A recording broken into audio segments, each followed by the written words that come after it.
Welcome to the MMA Junkie Rankings Report for March 4th, 2020. My name is John Morgan, Rankings Chair. Gorgeous George Garcia with me as always. And, of course, UFC Norfolk was the big impact player this past week. Started out in the main event, the flyweight division or the 127.5-pound division, whatever you want to go with. But Deiveson Figueiredo picked up the big second-round knockout over Joseph Benavidez. Joseph Benavidez has been at the top of those rankings for a long time. Figueiredo's been making his way up. Demetrius Johnson still hanging out there, even though he's at one championship. Ultimately, how'd you go with this one? Well, Figueiredo gets the win. He's going to go from 5-2, just ahead of Joseph Benavidez to reflect that pay-per-view head-to-head. Sorry, I'm already thinking UFC 248. He's got a great record to back it up. 18-1 overall. Only loss is to a formidable guy in Jussier Formiga. However, I can't put him at number one. Demetrius Johnson's long-lasting legacy that he left behind is still there. He went over to one, but, man, he captured a Grand Prix, and now he's fighting for a world title soon. So I think he still has a stranglehold on that spot. Now, a lot of it has to do with it wasn't officially a title fight. He didn't capture the UFC gold, so maybe that would have impacted because he did everything we would want out of someone fighting in the main event.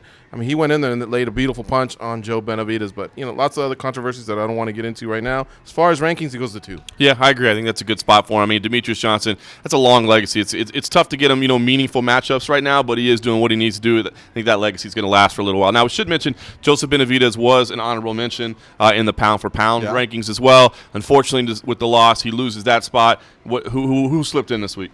Well, Benavidez got some of Figueiredo's money, but Figueiredo takes his spot in the honorable mention of pound for pound. Pound for pound is a lot of fun, folks. Don't ever skip out on that one because, we really have to slice deep, on that one. We really have to, we always say we're cutting stones or whatever because it's all the creme de la creme athletes, so even a subtle move is a big move at pound for pound. Yeah, no question. All right, the other big division that was in action, women's featherweight. Now, it's a tough one, right? Women's featherweight, we're always kind of still trying to figure that out. I mean, Bellator has more people on the list than the UFC does. It's just not a lot of bodies in the division. But Felicia Spencer, Megan Anderson, they both do pick up big wins, emphatic wins, stoppage wins. I think there was only 6 seconds difference between the two of them. So what do you end up doing with these two? Man, those ladies went out there. They performed. It'll be interesting to see who the UFC decides to go with against Amanda Nunes. They both pleaded their case, but just like we reflected last year when Felicia Spencer beat Megan Anderson, she stays at 4, Anderson stays at 5. There's nowhere to go up. But at 3,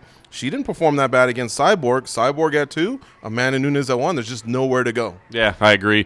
Interesting because Spencer and Anderson are linked together on the women's pound-for-pound list as well. So do they take a move there? Or I'm guessing if they don't move up at featherweight, they don't do much at pound-for-pound. We had an option to put them right past Kayla Harrison, who's 7-0, but she's never lost.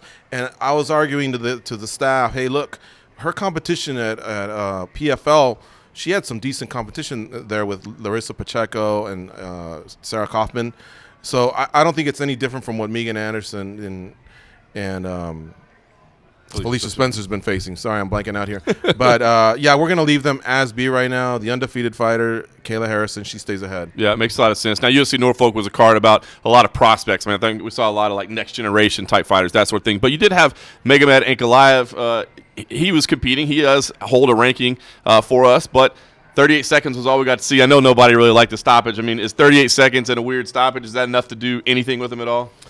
Yeah, and I'll tell you why, because Shogun, who just in the last 5 years hasn't done a lot. His run, Shogun Hua, is 4-1-1. It's respectable, right?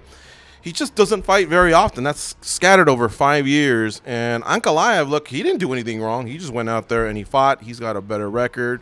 Sometimes we just like to go with the hot hand. So it's a subtle move, but I think it's a move that needed to be made. Hua he doesn't fight often enough for us to either penalize him or move him upward. He does have a fight coming up in Brazil. We'll see what happens, but this is the tail end of his career. It is. It's crazy to think he's still doing there, man. He's been in that rankings for so long, man. Absolutely, that guy's a legend, man. Legendary career. Yeah, but all right, listen. UFC 248 is this week, of course, so we're gonna have a lot of moves there. Some clarity in some of these divisions, man. Some big fights for sure. Two title fights at the top. Should be a fun one. We'll talk about all the moves next week on the Rankings Report.